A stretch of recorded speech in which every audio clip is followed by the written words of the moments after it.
Fala pessoal, Shalom no coração, sejam todos muito bem-vindos ao nosso devocional.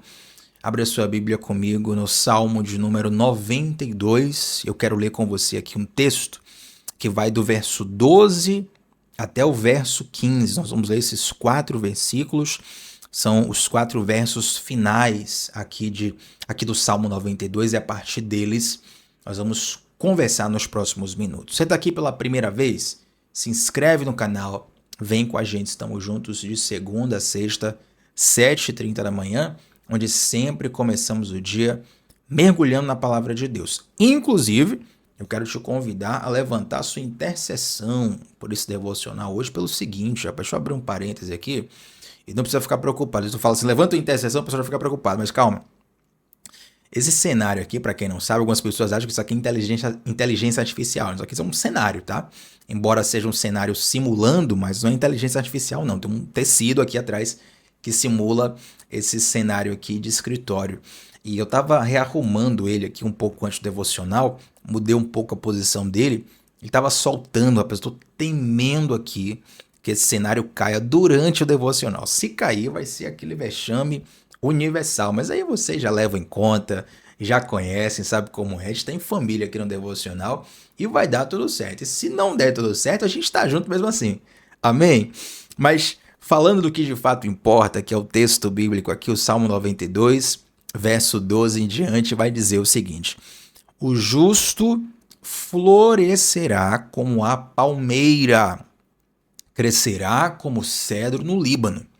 Os que estão plantados na casa do Senhor florescerão nos átrios do nosso Deus. Na velhice ainda darão frutos, serão viçosos e vigorosos para anunciar que o Senhor é reto. Ele é a minha rocha e nele não há injustiça. Gente, nesses 4 versículos, o salmista Davi ele vai dizer como é a vida do justo, como é a jornada do justo. E ele utiliza alguns exemplos para isso. No verso 12, ele dá o exemplo de 2 plantas, a palmeira e o cedro no Líbano. A palmeira é uma planta culturalmente mais próxima de nós. Eu acredito que todos nós aqui, pelo menos uma vez na vida, a gente já viu uma palmeira, pessoalmente mesmo, uma planta relativamente comum aqui no Brasil. Mas o cedro no Líbano, obviamente, já tem uma distância geográfica. Mas a pergunta que fica é: quais são as características desse cedro no Líbano que se encaixam como uma analogia na vida do justo? Então, para que você receba a ministração desse versículo, é preciso saber o que é que Davi estava pensando quando ele comparava a vida do justo com o cedro no Líbano. E é interessante a gente pensar em algumas características dessa planta. Primeiro, o cedro, ele floresce lá no Líbano em algumas cadeias montanhosas. Então, uma planta que dá em altitude. E por conta de estar em cadeias montanhosas, o solo onde o cedro floresce, onde o cedro vive, é um solo rochoso. Agora vamos lá. Você não precisa ser um agricultor profissional, você não precisa viver da agricultura para saber que um solo rochoso, ou seja, um solo de pedras, de rocha, ele não é tão convidativo assim para uma planta, certo? Quando você tem pedras, normalmente aquelas pedras, elas atrapalham o florescimento, o frutificar daquela planta. Eu posso até lembrar, por exemplo, da parábola do bom semeador, onde ele sai para semear a semente ali, ele lança em 4 tipos de solos. 3 são defeituosos e um solo é considerado uma boa terra. Um dos solos defeituosos é justamente um solo que está cheio de rochas, está cheio de pedras. Então vamos lá, se essas cadeias montanhosas têm muitas pedras e o cedro floresce ali, isso fala sobre alguém que floresce mesmo em condições adversas. E ouça, isso é uma promessa do Senhor para nós. A vida do justo, ela crescerá como o cedro no Líbano. O cedro lá no Líbano, que era uma das madeiras mais nobres de toda a história. Era um material muito rico, muito valioso para construções do passado, construções do presente. Esse cedro, ele cresce num solo que não é favorável ao seu crescimento. Olha que forte isso. Queridos, quando a nossa vida está em Deus, nós florescemos até em situações de adversidade. O vento está soprando contra, as circunstâncias estão contrárias, mas a gente floresce por quê? Porque o Senhor está conosco. É curioso que quando nós vamos estudar, por exemplo, a história da igreja, tem até um livro para indicar a vocês. Deixa eu ver se eu acho aqui o título do livro certinho para poder falar para vocês. Eu nem tinha programado de falar desse livro, mas deixa eu ver aqui. Para dar o título do livro certo aqui, ó, do Hernandes Dias Lopes. Eu amo esse livro, eu sempre esqueço o título dele por completo. Mas tem que falar o título certinho para você poder comprar, adquirir. Panorama da História Cristã. Hernandes Dias Lopes, Panorama da História Cristã. É um livro que vai documentar um pouco ali da história da igreja. E ele vai falar de várias fases, várias nuances da história da igreja. E todos sabem que a igreja passou por grande perseguição em diversos momentos. Em alguns momentos, menos perseguição. Em outros momentos, muito mais perseguição.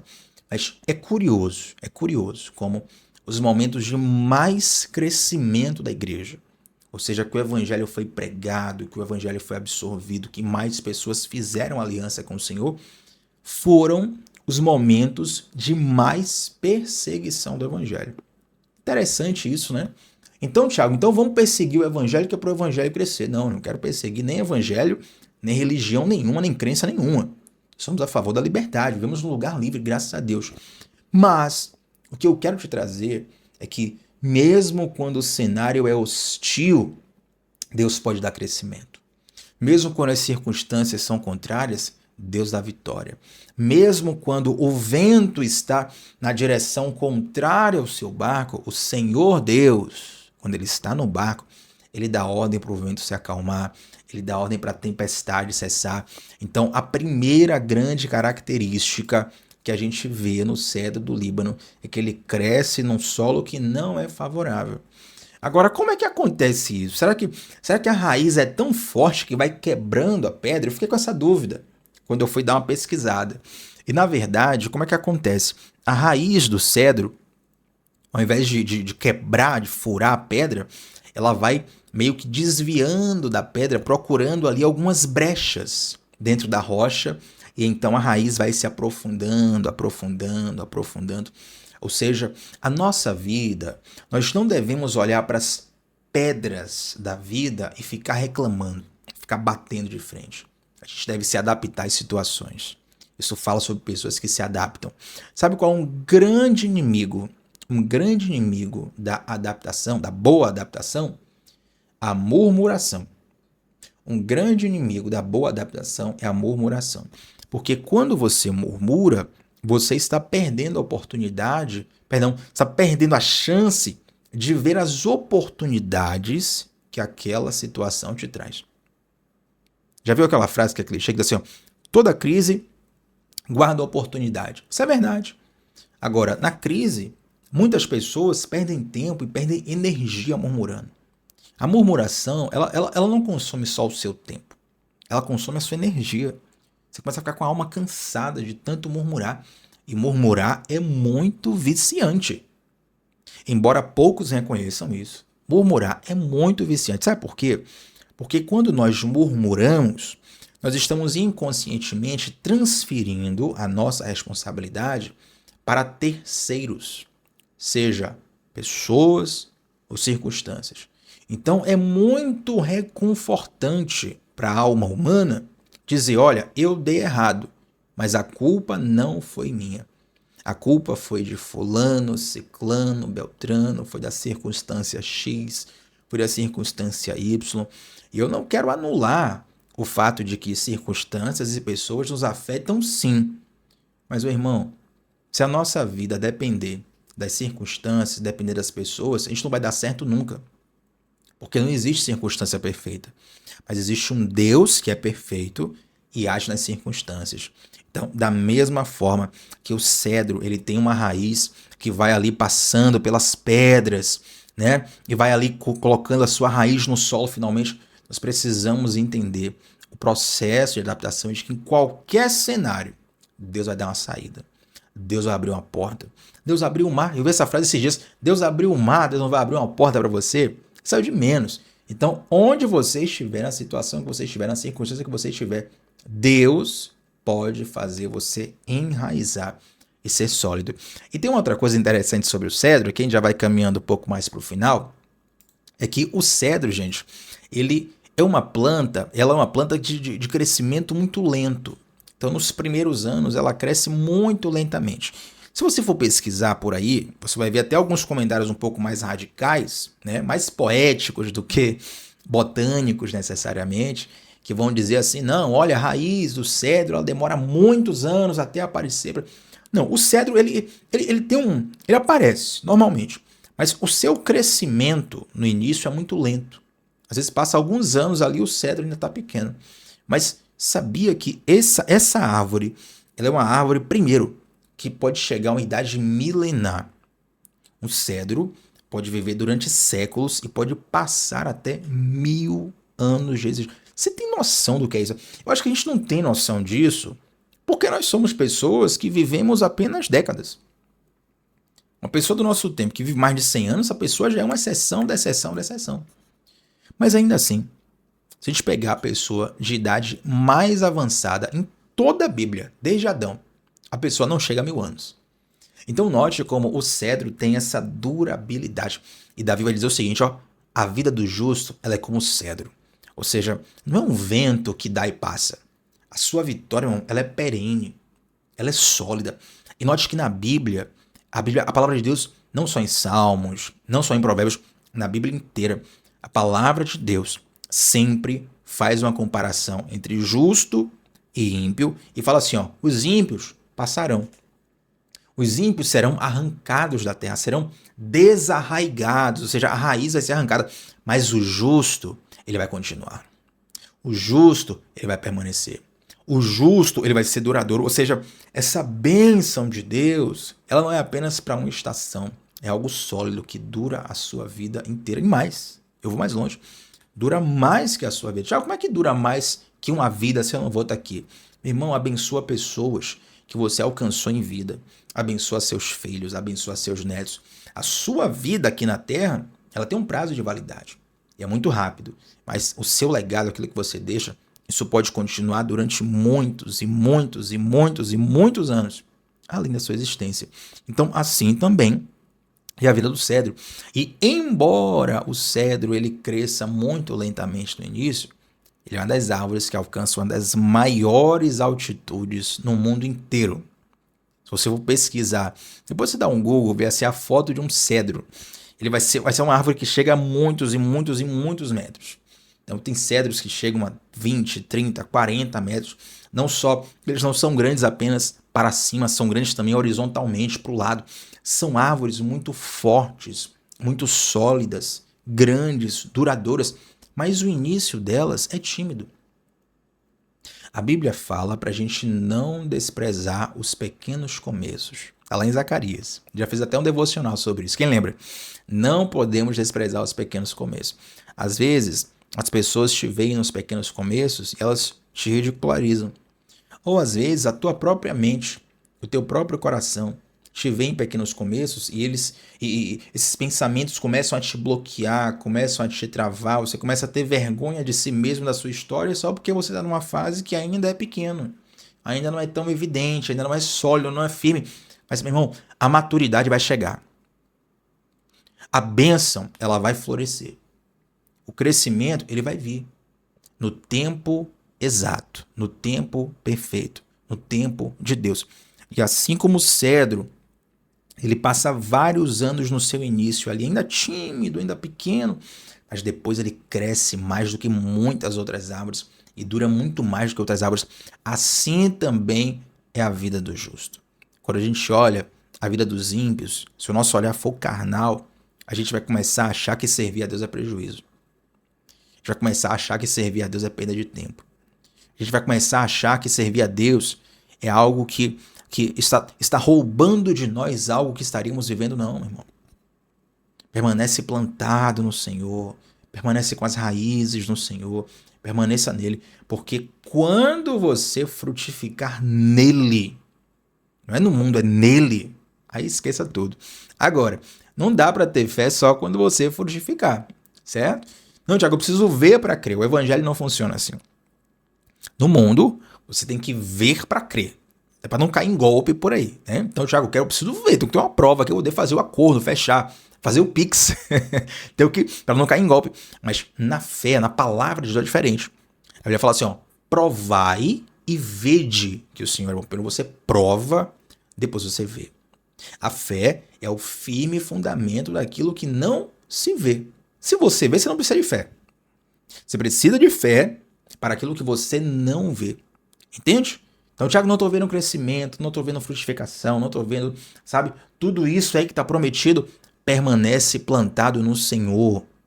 Tenha fé, a fim que suas raízes no Senhor e no tempo certo você vai frutificar. E aí eu quero fechar com essa ministração sobre o cedro, aqui no versículo, os versículos seguintes, perdão, a gente fala do versículo 12, mas o verso 13, 14 e 15, a gente fechar o devocional, eles dizem o seguinte, os que estão plantados na casa do Senhor florescerão nos átrios do nosso Deus. Não é você estar plantado em qualquer lugar, você está plantado na casa do Senhor, entende? O teu coração precisa estar em Deus. Ouça uma coisa, você não é um acidente. Você já ouviu falar essa frase? Várias pessoas até se emocionam quando ouvem isso, e tem razão de se emocionar mesmo, porque é linda essa frase. Você não é um acidente, você foi planejado por Deus. Mas deixa eu avançar um pouquinho dessa frase. Já que você não é um acidente, não viva a sua vida por acaso, não. Não viva a sua vida como um acidente, não. Não, Tiago, eu vou vendo o que vai acontecer, o que der, deu, sabe? Não, meu irmão, tua vida tem que ter propósito. Tem que ter intencionalidade. Isso é diferente de controlismo. O que é controlismo? É você querer controlar tudo na sua vida. Não, quem governa é Deus. Mas a sua vida tem propósito. A sua vida tem caminho. A sua vida tem princípios. Você pode não saber o futuro. Mas quando o futuro se apresentar, você tem princípios para agir diante desse futuro. Você pode não saber as situações que vão acontecer na sua vida. Mas quando elas acontecerem, você tem princípios que te guiam nessas situações. Compreende? Então, você tem que estar plantado no seu coração no Senhor. Versículo 14. Na velhice ainda darão frutos, serão viçosos, vigorosos. Verso 15. Para anunciar que o Senhor é reto. Ele é a minha rocha e nele não há injustiça. Eu amo esse versículo 15 aqui porque Davi, ele vai falar o seguinte, olha, todo esse exemplo que eu falei, do cedro, da palmeira, de florescer, de dar frutos viçosos, vigorosos, tudo isso não é pra gente ter uma conta bombada na rede social. Não é pra gente ser aplaudido pelas pessoas. Não, isso aqui é pra anunciar que o Senhor é reto. Através da nossa vida, as pessoas veem a glória de Deus. Através da nossa história, as pessoas veem o amor de Deus. Estava conversando com uma pessoa esses dias, deve estar até assistindo aqui agora, e nós conversávamos assim, olha, o crente normalmente ele lê a Bíblia, e o mundo ele lê o crente, sabe? Muitas pessoas que estão por aí, elas não têm um costume ou a oportunidade de ler uma Bíblia, mas elas leem a sua vida. E às vezes a vida de alguém, às vezes, muitas vezes, na maioria das vezes, a vida de alguém é a primeira Bíblia que alguém lê. O próprio Evangelho, lá no Novo Testamento, o apóstolo Paulo faz questão de dizer, nós somos cartas vivas escritas pelo Senhor. Já parou para pensar nisso? Então, todo esse processo, como o cedro, toda essa frutificação, a qualidade dos frutos, tudo isso não é para a nossa glória, não é para o nosso elogio, é para que o Senhor, através da nossa vida, mostre o amor dele, o caráter dele, o poder dele, a graça dele. Então que você frutifique no Senhor, para que a glória de Deus faça algo lindo em você e através de você. Amém? Vamos orar para a gente fechar esse devocional? Antes de nós orarmos, eu quero convidar você que é novo ou nova por aqui para se inscrever no canal, deixar um like na transmissão. Estamos juntos de segunda a sexta, às 7h30 da manhã. Inclusive, na semana que vem, gente, Deus permitindo, nós vamos fazer aqui uma série sobre os sacrifícios em Levítico. Chega nesse tempo aqui, ó, as pessoas começam a ler Gênesis, Êxodo, chega em Levítico, trava. e eu quero conversar com você na semana que vem sobre várias simbologias que estão ali. E pode ter certeza, muita coisa que você está com escamas nos olhos hoje, você vai ter muito mais clareza para poder enxergar, você vai ver os significados, os símbolos, você vai ver como o amor de Deus está profundamente demonstrado ali. Então, semana que vem, uma série especial sobre Levítico. Inclusive, para você que não está no nosso grupo do WhatsApp, eu quero te convidar. É um grupo fechado, sem conversas paralelas, não tem envio de mensagem, tem 10, 15, 20 mensagens enviadas no dia. São 2 mensagens que eu costumo enviar. Primeiro, 10 minutos antes do devocional, eu envio a mensagem para que você permaneça constante conosco, esteja aqui na nossa transmissão. E durante o dia eu mando anotações para você estudar mais profundamente a palavra que a gente ministra. Então, para você estar no nosso grupo do WhatsApp, clica no link que está fixado que está no comentário fixado, perdão. E nesse mesmo comentário fixado também tem um link da nossa comunidade do discipulado, que é a nossa plataforma de estudos aprofundados da palavra de Deus. Vamos orar ao Senhor? Pai, nós te damos graças porque o Senhor nos plantou. Mas da mesma forma que o Senhor nos plantou, nós queremos passar por todo o processo de enraizamento conforme a tua vontade. Todo o processo de desenvolvimento conforme a tua vontade. Todo o processo de frutificação conforme a tua vontade. Ó Deus, que a nossa vida seja como o cedro no Líbano, que é enraizada mesmo num solo que é hostil, mesmo num solo que não é tão convidativo, que cresce mesmo que não tanto nos primeiros anos, mas que alcança grandes estaturas. Que seja, meu Pai, a nossa vida um demonstrativo da sua glória ao mundo, do seu amor ao mundo, do seu poder ao mundo. Meu Pai, faz de nós instrumentos seus aqui nessa terra. Que essa palavra, Deus, entre no coração de cada um dos que estão aqui e permaneça viva no coração de cada um dos que estão aqui para sempre, enquanto eles viverem nessa terra. Que eles possam se lembrar que o Senhor faz a nossa vida próspera e frutífera como a palmeira e como o cedro no Líbano. Nós te louvamos e te agradecemos por tudo, em nome de Jesus. Amém. Gente, antes de sair desse devocional, comenta aqui qual foi a parte que mais falou do teu coração e compartilha com alguém. Você tem hoje a responsabilidade de compartilhar esse devocional com a pessoa que vai ser ministrada por ele e vai acompanhar os próximos devocionais também, tá bom? Tamo junto de segunda a sexta, às 7h30 da manhã, onde sempre começamos o dia mergulhando na palavra de Deus. Até a próxima, gente. Tchau, tchau.